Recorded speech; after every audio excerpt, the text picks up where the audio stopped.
read. She has been in the ELT industry for over 30 years. She has been a teacher trainer. She is an absolute expert. She's an award-winning material writer, and she was also the president of IETFO. She wrote for us some magnificent series, the Wheels series, that I strongly encourage you to go and have a look at if you don't know it. And she's going to be talking to us today about the role of praise in teaching children. So over to you, Carol. Thank you so, so much.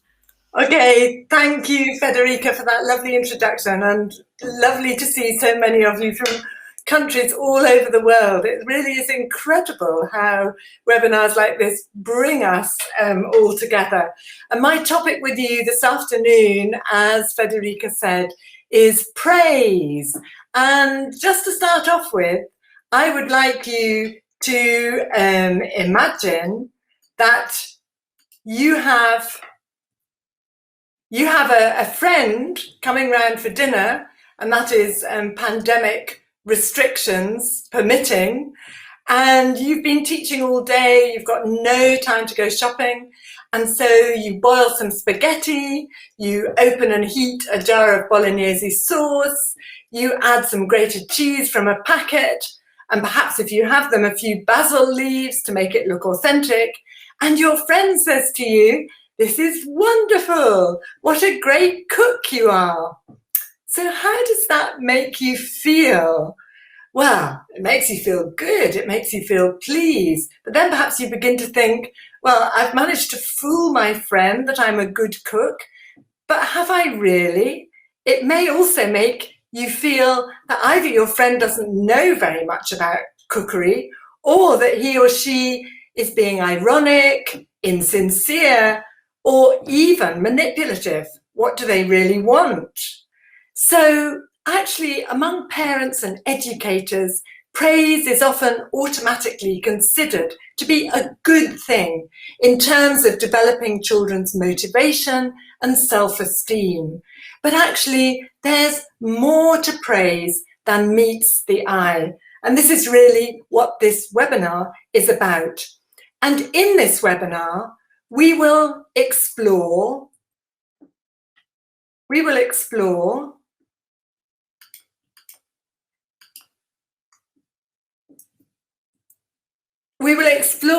I don't know why my slides were frozen there. Okay, we're going to explore anyway the pitfalls of praise. In other words, the hidden or unexpected difficulties and dangers of praise.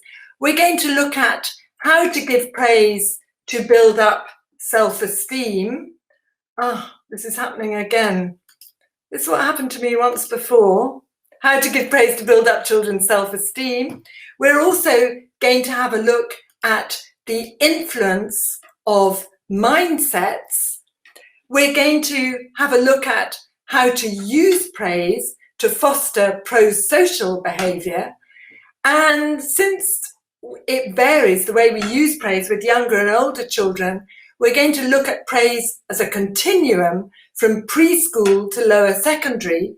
And towards the end, I want to pull things together and give you my top tips for using praise. So praise can make children feel good about themselves, and that is so important to their motivation, well-being, and self-esteem.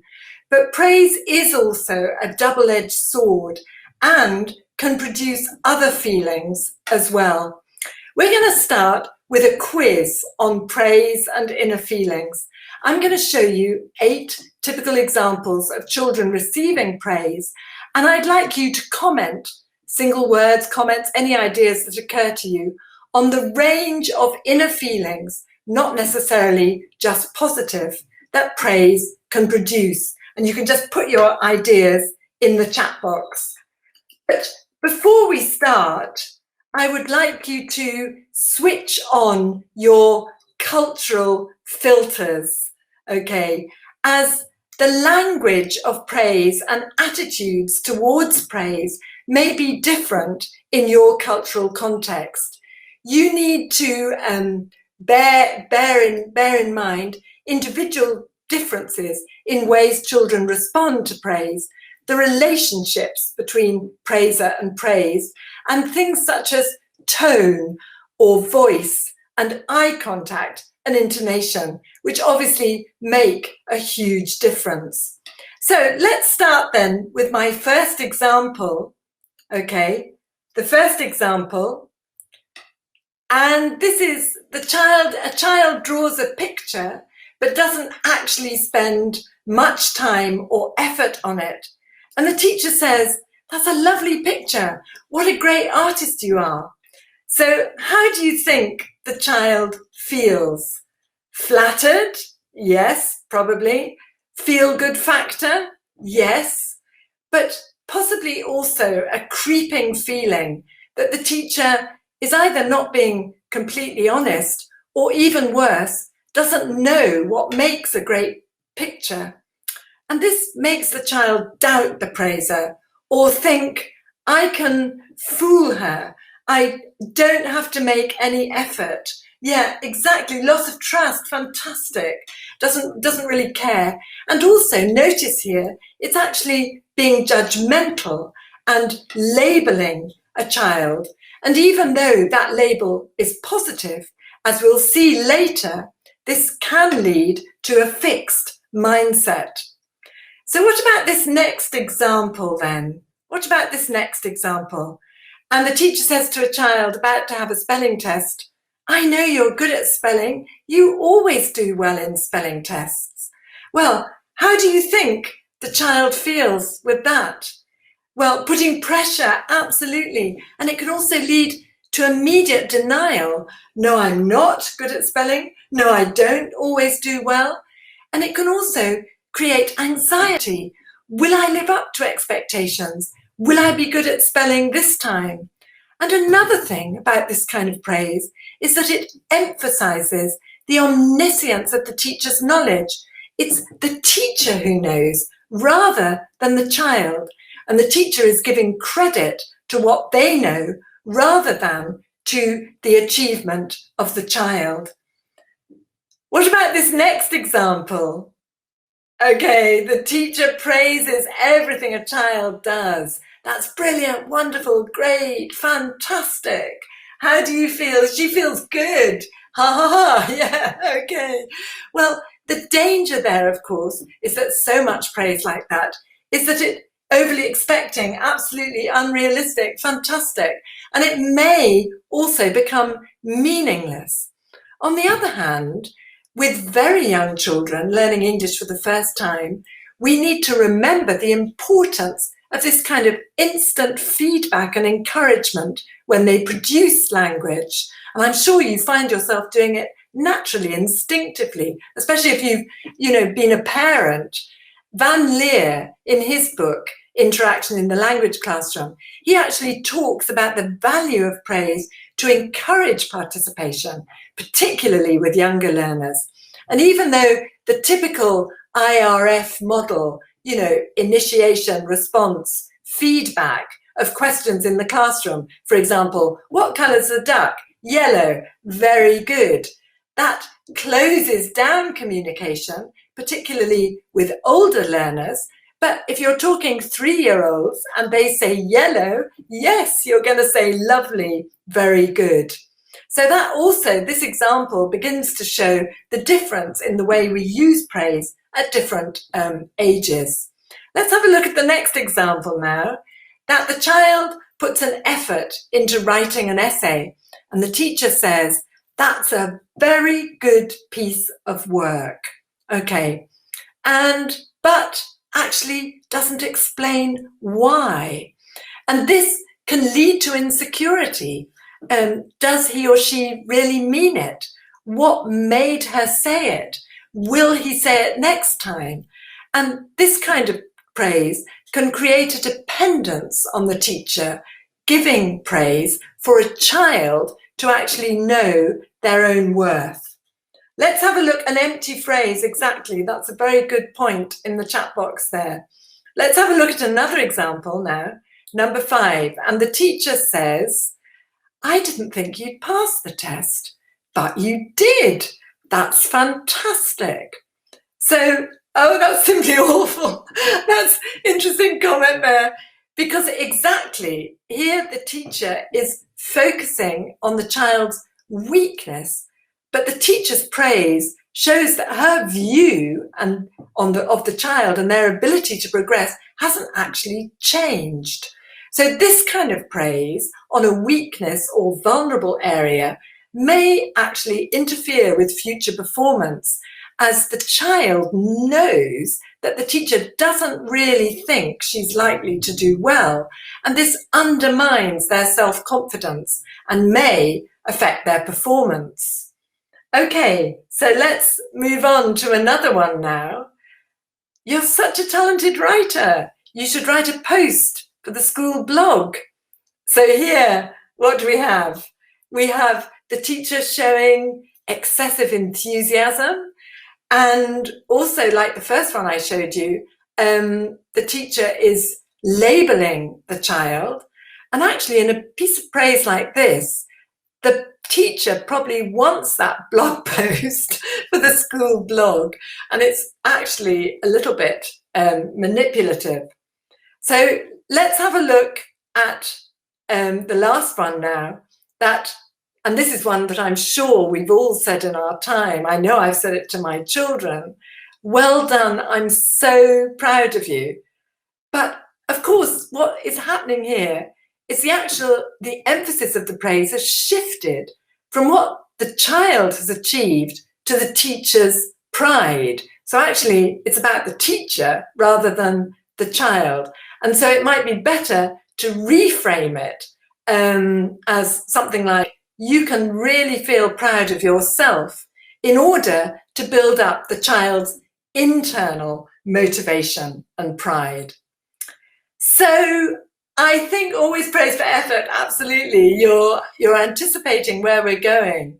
Okay, so I think as these examples show, as well as a feel-good factor, praise can produce other feelings as well.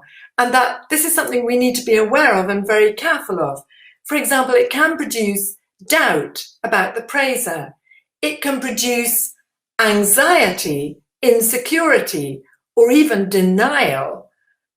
It can produce a feeling that it's meaningless.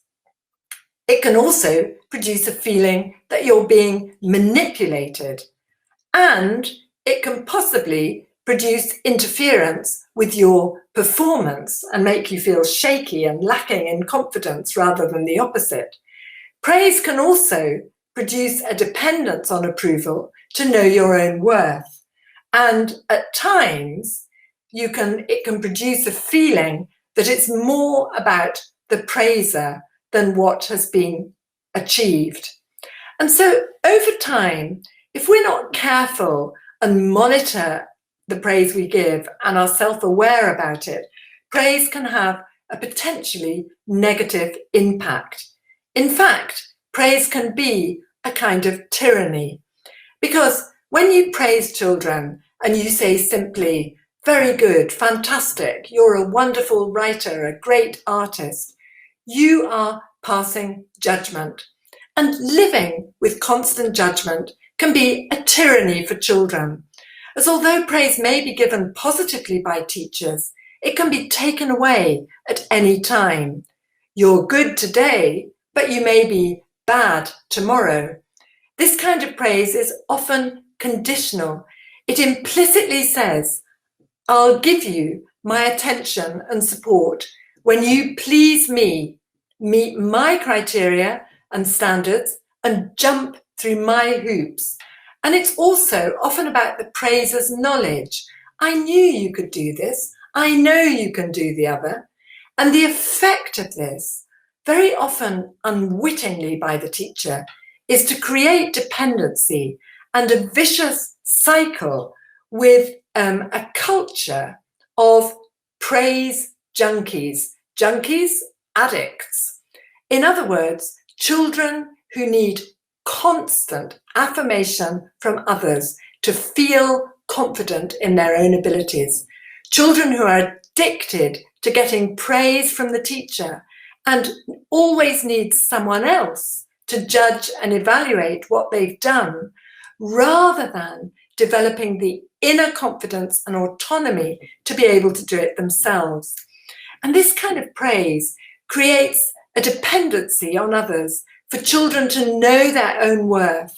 It can create huge insecurity, and it can frequently last into adulthood too.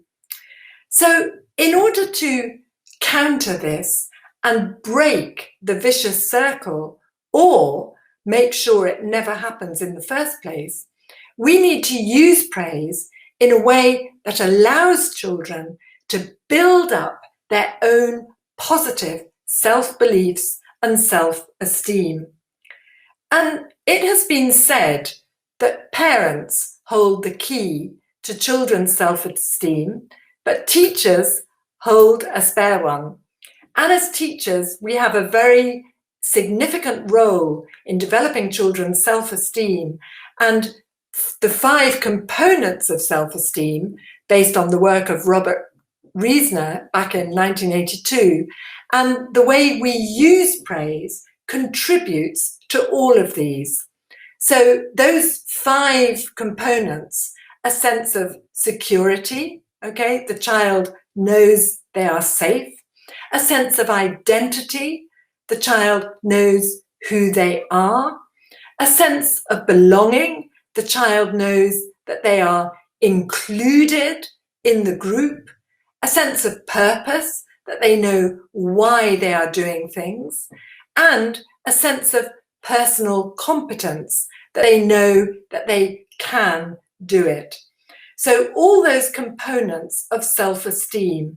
And this is really important in the way that we can contribute to this, because children are still building their self-image from the significant people around them.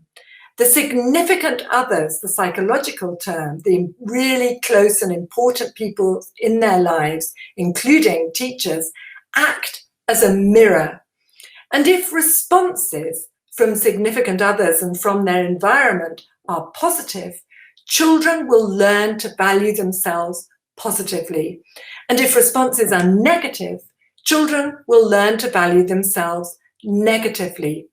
And the teacher, we as teachers, have a crucial role as a mirror through which children discover who they are, creating conditions which are either conducive or detrimental to self-esteem. And as we know from basic psychology, positive self-esteem and the opinion children have of themselves is the single most important influence on their social, psychological, emotional, and cognitive development, their motivation, their attitudes, and behavior. As this quotation from Nathaniel Branden shows, and I think I'll just read this because it is just so important. And he says, "There is no value judgment more important to a person, no factor more important in their psychological development and motivation than the estimate they pass on themselves. The nature of a person's self-evaluation has profound effects on their thinking processes, emotions, desires, values, and goals. It is the single most significant key to their behavior." And I think that really underpins everything that we're talking about here.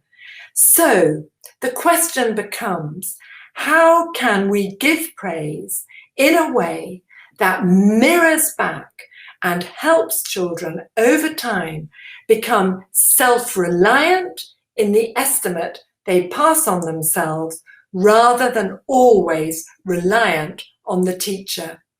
And this is where I think we need to have a look at the difference between evaluative or judgmental praise and descriptive or process praise. So in evaluative or judgmental praise, the teacher says things like, "You're a good boy, you're a good girl, you're an excellent student, That's fantastic, brilliant, wonderful. You're a great writer. And when we use this kind of language without saying anything else, we're making a judgment that doesn't help the child discover anything new about themselves to add to their emotional self-esteem and self-knowledge bank. As we'll see a bit later, this can also lead to a fixed mindset. And we can contrast this with descriptive or process praise, when we say things like, very good, I noticed you only used English in the game. That's great, I see a carefully written paragraph with every word spelt correctly. So when we say this and are specific in describing what we notice, see, or feel, we reflect back to the child significant things about themselves to add to their emotional self-esteem and self-knowledge bank. By noticing specific details about each child, we're showing that we care. We're also sharing our criteria about the things we value, and this helps us to build healthy, trusting, secure relationships with the children. The description is also powerful in allowing children to credit themselves. So, the least helpful praise is evaluative praise, which can be a kind of tyranny, making the child anxious and dependent. Will she think I'm good, wonderful next time? Why did she say that? Where am I going with this? And the most helpful praise is descriptive or process praise that comes in 3 parts. The first part, the teacher recognizes and acknowledges what's been achieved. Secondly, the teacher describes what she notices, sees, or feels. And thirdly, the child, after hearing the description, is able to internalize information about themselves and use this to praise him or herself. So, for example, I am a neat and careful writer. I am able to play a game using only English. So let's have a look at a concrete example about how this might work in practice. Here's a poem by a 6-year-old English child. Okay, and I think I'll read the poem because it's quite difficult to, to follow. And the poem is called The Wind, and it goes, swish, whistle, whistle, goes the wind, crunch go the leaves, blustery weather, and all is quiet except shh, shh, shh, shh, shh, shh, shh, shh, shh, the wind. Okay, so you can see in that poem that the child has clearly understood the structure of a poem and what a poem is, even though there are lots of mistakes and the spelling is quite Chaucerian, although actually probably pretty good spelling. If you've been following a phonics program, she's doing pretty well. And in our response to children's work, it's always important to focus on children's meaning rather than language accuracy. And in fact, teachers are often much harder on second language learners for things like spelling than first language teachers are. So let's have a look at 2 possible ways for the teacher to praise the poem. So the first way, evaluative praise. This is wonderful. You write really good poetry, Hannah. So obviously the child's going to feel really delighted about that. But it focuses on talent. You write really good poetry, on a talent, on a fixed characteristic, and may lead to a fixed mindset, as we'll see a bit later. And it can also lead to anxiety and doubt. The child might think, do I really write good poetry? Does she really mean it? Is she just saying that to be nice? Will I be able to live up to her expectations next time? And it also means that next time the child tries to write a poem, it will be more to try and please the teacher than for the intrinsic motivation of writing the poem. So let's contrast this with descriptive praise. And the teacher says, "What a lovely poem, Hannah. I can really hear the wind. I can see you thought very carefully about which words to use to convey the wind." And then the teacher might ask the child, what words are those? And they're words like whistle, crunch, blustery, shh. So this kind of feedback gives the child information about what they can do to add to their emotional self-esteem and self-knowledge bank. This kind of praise helps to make children more aware and appreciative of their own strengths. And the child's response in their heads, is to internalize and realize that their careful thought has led to writing a good poem. I can choose words carefully to go into a poem.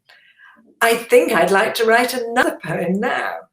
So this kind of praise makes the praise more powerful, and it also helps to give the child internal motivation to make even more of an effort and write another poem and do even better, leading to a growth mindset. Okay, I've seen some comments going there. Well, you can ask me these questions after, okay, because some of them are going a bit fast. And so actually in the chat box, and I've mentioned it a few times, the contrast between a fixed mindset and a growth mindset. And I think at this stage in the webinar, it's important for us actually to look at this now, because I would really like to emphasize the importance of using praise to develop a growth mindset rather than a fixed mindset. Now, I know this will be familiar to many of you, and this comes from a whole series of research projects carried out by Carol Dweck, Professor of Psychology at Stanford University, and various colleagues. And the most well-known book that many of you may have read is called Mindset. And Carol Dweck and the team's research is essentially into the underpinnings of human motivation and how some people persevere after setbacks, why some children give up, and why others who are actually no more skilled keep on trying. And Dweck sees that one answer lies in people's beliefs about why they had failed. And these are very often implicitly built up and communicated by parents and teachers through the kind of praise they get. And Dweck sees that there are two general types of learners: helpless and mastery-oriented. The helpless ones believe that intelligence is a fixed characteristic.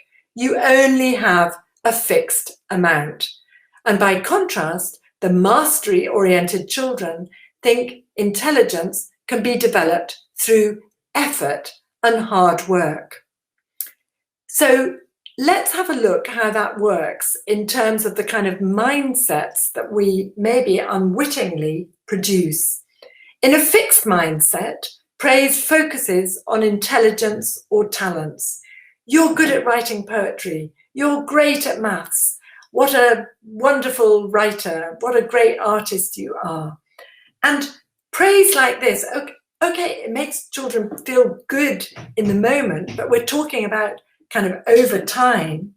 And this kind of praise gives rise to children having an implicit belief that intelligence is innate or fixed, that it's just something you've got and you can't change. And with this kind of mindset, challenges, mistakes, and the need to make an effort are a threat to the ego. If children can't do something, they feel it's because they're not intelligent enough. Mistakes make them lose confidence because they show a lack of ability. And as a result, children reject effort and hard work because they feel powerless to change things. They have the implicit belief that if they have to work hard, it means they're not very clever and won't make a difference, and so they give up. So let's contrast this with a growth mindset. And as you'll notice, I put keywords in red so that you can see the way they contrast. So praise in a growth mindset, in developing a growth mindset, focuses on process and effort that children put into something.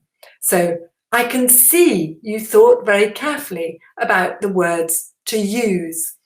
And this develops an implicit belief that intelligence is malleable, so something that can be changed and something that you have the power to change and develop through hard work. And in this kind of scenario, challenges and mistakes are energizing rather than intimidating because they offer opportunities to learn. And children feel empowered to learn and to overcome difficulties and improve and to make a greater effort. Because the thing is, because mistakes and failure stem from a lack of effort, not ability, they can be remedied by more effort. Now, there is a real danger that in pre-primary and primary, if children are always just praised for their intelligence, for being brilliant and talented, this may make them feel good in the moment, but over time, this leaves them vulnerable and defensive when work becomes more difficult later on. Very often, children coast through pre-primary and primary, getting lots of evaluative praise. And this gives them the idea that academic achievement with no or very little effort on their part means that they're clever or gifted. In other words, they have an implicit belief that their intelligence is fixed, something they've got or haven't got in more or little measure. And what happens as soon as things become more challenging, they lose confidence and motivation because as they perceive it, if they have to make an effort, it's because they're not clever enough. And in order to save face and still seem clever, which is important to them, they may opt out and say, for example, that schoolwork is boring and pointless or become disruptive. And this is a pattern that we often see when children move from primary to secondary school, and suddenly their motivation drops off and they're not so engaged, and then they're rejecting making an effort, and they say it's boring and pointless. So I think, as Carol Dweck's work shows, it's advisable not to praise intelligence or talents as such, or use generic praise that suggests a stable feature or characteristic. You're brilliant at writing poetry. It's much better to use praise for the specific process a child uses to accomplish something. I can see you thought carefully about words to use in the poem. That's great.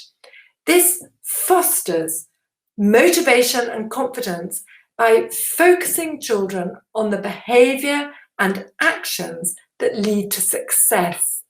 And such process praise or descriptive praise may involve things like commending effort, commending strategies that have been used, focused attention, or persistence in the face of difficulty, or willingness to take on challenges. And I think developing a growth mindset is actually so important, and we can do it through the kind of descriptive praise we've been looking at. But let's have a look at 3 other examples of how to promote a growth mindset. And the first example is actually to do with us as teachers expressing positive views of challenges, efforts, and mistake. So, for example, the blue speech bubble there. Let's talk about what was difficult today and what we learned from it. Let's just not hide what's difficult under the carpet. Let's talk about it. Let's be full on about acknowledging it and addressing it and what we learn from it. The orange speech bubble there. This is hard. This is fun. Let's keep on trying and see if we can do it together. For example, a challenging puzzle. And so actually making that connection between something being difficult to being enjoyable. Because sometimes there's a kind of culture of things are only enjoyable if they're easy. But actually things that are challenging are enjoyable. And let's transmit that to our children. And the third one there in green, well done for correcting the mistake. What has it helped you learn? In other words, to actually have a positive view of mistakes and deliberately use language that gets children to see how mistakes contribute to their learning. Another thing that we can do to promote a growth mindset is to actually tell stories about achievements that result from hard work, whether we're talking about preschool or upper primary or fiction or legends or real history or myths. The point here is that children learning the value of making an effort is not a tick box exercise. It's not something that you teach and children learn and we've done it. It's acquired slowly over time. And so what we need are, if we're doing it through stories that convey the same message in age-appropriate ways as children get older. So in these little images that I just put together to show that kind of development, in the first 2 on the left, the top left one, Mimi is learning to dance and she can't do it and she gets very frustrated and fed up. And then she gets some advice from 2 little birds. And in the end, she can dance as well as her brother. And the little story below about 2 children practicing for a school show, the recorder and the piano. And they get fed up with practicing and their parents are encouraging them. And eventually the practice pays off. So for older children in the middle column there, we've got the legend, the Robert the Bruce, the Scottish legend and the spider. If at first you don't succeed, try again. And underneath that, the girl who dreams of being a professional footballer and how she achieves this. And then on the right there, you've got a couple of real historical figures and their stories. So top right is Alan Turing, the famous code breaker, who was actually told off at school for spending far too much time doing maths puzzles and not concentrating on all subjects. And the lady underneath him is Josephine Cochrane, who was determined to develop a dishwasher, and I'm very glad she did. And she spent 6 years studying science and mechanics and learning to draw before her project was complete in 1896. So in other words, what we're doing is embedding the same messages in age-appropriate ways as children get older. We can also, of course, sing songs or say rhymes that focus on hard work. This example is at pre-primary, but the concept is appropriate for all ages. The chorus, I can do it if I try. Yes, yes, yes. I. And we can also remind children of that when they're having to make an effort about something. But this actually works for all age groups. And I've in fact even done it with a group of teachers. You know, we could sing, I can teach online, it's here to stay. I can teach online every day. I can do it if I try, and so on. Or a little rhyme, okay, that focuses on hard work with thinking hats. Let's put on our thinking hats. Think, remember, guess. Let's put on our thinking hats and do our very best. So I think we've seen how praise is a powerful tool to build up children's self-esteem and self-knowledge bank and establish healthy, trusting relationships and a growth mindset. And it can also be an important tool in managing children positively and fostering pro-social behavior.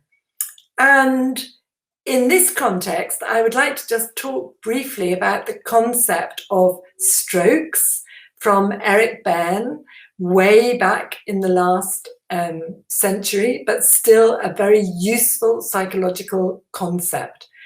That people need and seek the attention of others, whether positive or negative. And strokes are the recognition, responsiveness, or attention that one person gives another person. And if a person lacks positive strokes, they will seek negative ones, because anything is better than being ignored. So positive being praised, negative being told off. But both is a way of getting attention. And children are constantly testing out, implicitly, they're not doing this consciously, I mean unconsciously, which strategies and behavior get them strokes, both positive and negative. And children who get few positive strokes at home or at school can actually become addicted to seeking out the wrong sort of strokes, of winding you up to get your attention. And this is not helped by the fact that, according to research, teachers actually tend to give praise or positive strokes to work and effort, and tell children off, give them negative strokes for behavior. And so what I think we need to do is to reframe the way that we use praise to foster pro-social behavior and to convey to children the things that we value in the classroom. And I'm going to share with you now, there are lots of strategies, and I'm going to share with you 5, I think it is. Okay. And the first one is a strategy that I learned absolutely years ago. So it's not rocket science or anything new, but it has served me in good stead for all the millions of years that I've been a teacher. And it's called CBG, and it stands for Catch Them Being Good. And the idea here is that actually as teachers, we spend a huge amount of time telling children off for not doing things right. And CBG, we turn it round and we take every opportunity to praise pro-social behavior and acts when you see them. So this might be being on time, it might be sharing, it might be taking turns, being kind, cooperating with others, listening carefully, asking questions, following instructions, adhering to classroom norms and rules. And the same principle as earlier.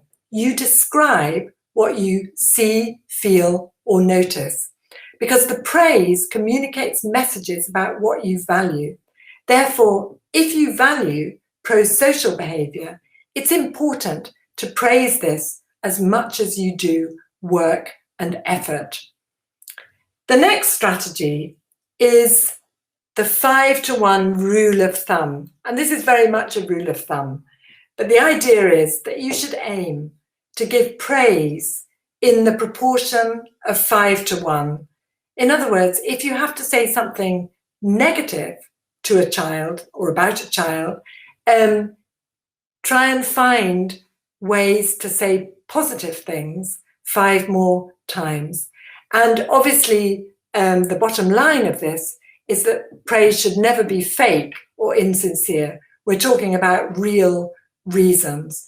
But actually, children need praise. They need that positive affirmation from the adults around them. And so I always just like to think of that 5 to 1, not literally, of course, but in terms of balance of the kind of feedback that we give children, remembering that mirror that we talked about earlier. The next point, praise early in a lesson. For example, whether you're teaching online or teaching face-to-face, you could make positive comments. Again, they must be genuine and sincere, maybe about homework, maybe about the work they did in the last lesson. And actually, it's very powerful in helping to preempt misbehavior and stop it building up, and actually establish a feel-good factor at the start of the class, and include as many children as possible. And this is particularly important when you're working online, because you want every child to feel that you've noticed what they're doing, and they will feel a personal interest is being taken in them, and it makes them feel positively disposed at the start of the lesson. The next strategy, peripheral praise, sometimes called proximity praise, and this is one actually for face-to-face classrooms, and it's to do with correcting inappropriate behavior by actually praising children who are doing it right. For example, if you've got all the class sitting working very well and one child who hasn't settled down and is disrupting things, the teacher's normal reaction is to go for that child and tell them off and try and and actually ignore all the ones who are working well. In peripheral praise, the idea is that you move over to where the child who is being disruptive is, and acknowledge and recognize the way the other children are working well. And then you briefly look at the person who isn't complying and carry on. And actually, over time, that kind of praise gives the message, it's when I'm working well that I get the teacher's positive attention, not when I'm off task. The next strategy, positive compliment. And this can sometimes be very effective when a child knows fully well that they're behaving inappropriately, but you actually start off by acknowledging something that they've done well. And David, you did really well in the vocabulary activity earlier, but I think you need to settle down to the next activity now. So David will be surprised and flattered to get the compliment before you focus on him not settling down now. And you're also doing this in a way that gives the responsibility to the child to take their own decision to settle down and get on with things now. And the last strategy I'm going to mention is by the way. And by the way, I call this by the way because it's good with older children. And you may say things like, by the way, great that you used English nearly all the time in the game. Thanks for putting up your hand, by the way. Well done for waiting your turn, by the way. And actually, what this does is it shows that you acknowledge and recognize appropriate behavior by the child and that you care about it, but you're not making a big deal about it. And a further element in descriptive praise for pro-social behavior is to deliberately use 1 or 2 words to sum up praiseworthy behavior. So, for example, great you've got your book today. That's being organized. Great that you're on time today. That's being punctual. Great that you put the crayons away. I call that being tidy. And in this way, you tell a child something about themselves that they may not have known, a kind of verbal snapshot, which over time they can internalize. I'm organized, I'm punctual, I'm tidy. And from small descriptions like this, Children learn what their strengths are, and this goes into their self-knowledge and self-esteem bank. And it also communicates things that you value in the classroom that go beyond children's work and performance in English. So some examples there then of pro-social behaviour. And I think as that last one shows, the by the way strategy, that's obviously not something you'd use with very young children. And I think it's important for all of us to recognise the evolving role of praise as a continuum from preschool to lower secondary, well, and beyond, obviously. And in terms of age, let's see what the difference is, the key difference. We need to be really generous with praise with younger children. Up to the age of about 7 or 8, children have an insatiable appetite for praise. The desire to please adults is a hugely important influence, and adult feedback provides guidance, encouragement, it gets children participating, it builds confidence, and children feel cared for and liked. And all of this is hugely important. And remember the mirror, it gives children information to develop their self-knowledge and their self-esteem. As children get older, however, you need to use praise more discriminatingly, more judiciously, and sparingly. Praise for encouragement will be devalued, except with very young children. And it's important to look for things which really merit favourable comment.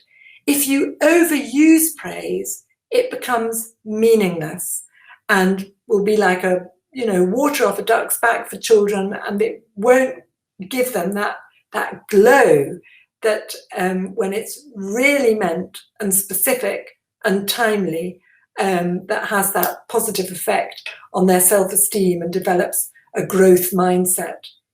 Obviously, of course, we need to think about what to praise with different age groups. Our praise needs to be age appropriate.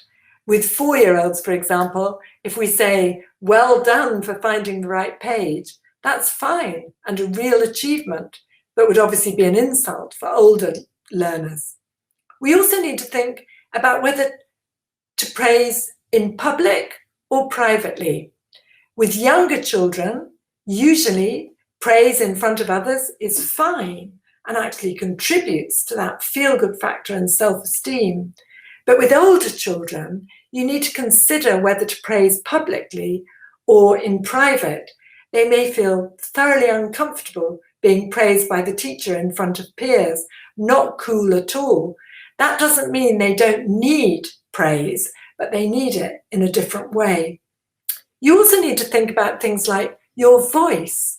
An enthusiastic pitch may be fine with little ones. And actually, I think we do this instinctively and naturally as we do as a parent talking to small children, to say, fantastic, lovely, great.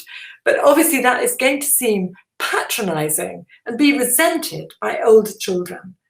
And with older children, it's much better to use a much more neutral tone, as if you're talking to adult to adult.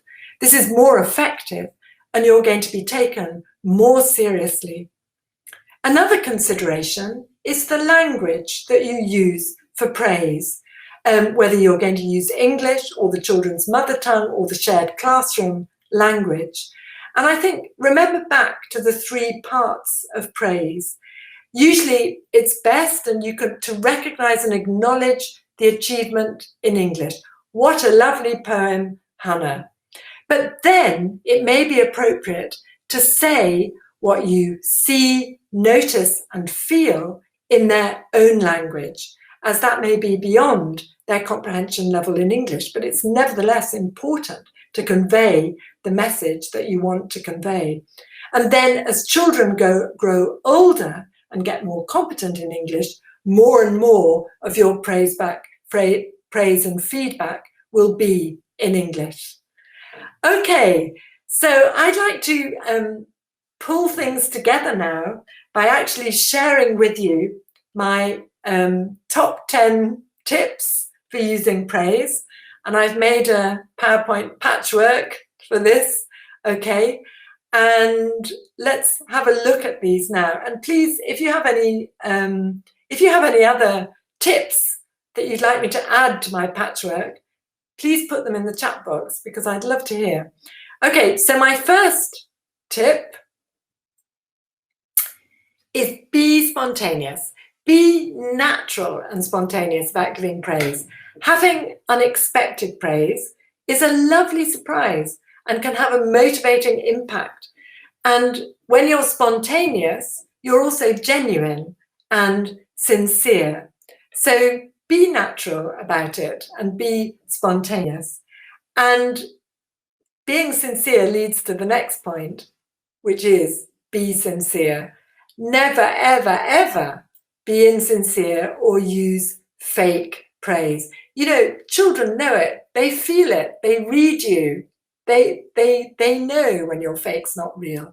And even if you're using praise strategically, for example, as in the peripheral praise strategy we talked about, it still needs to be real praise. My next tip, focus on the process.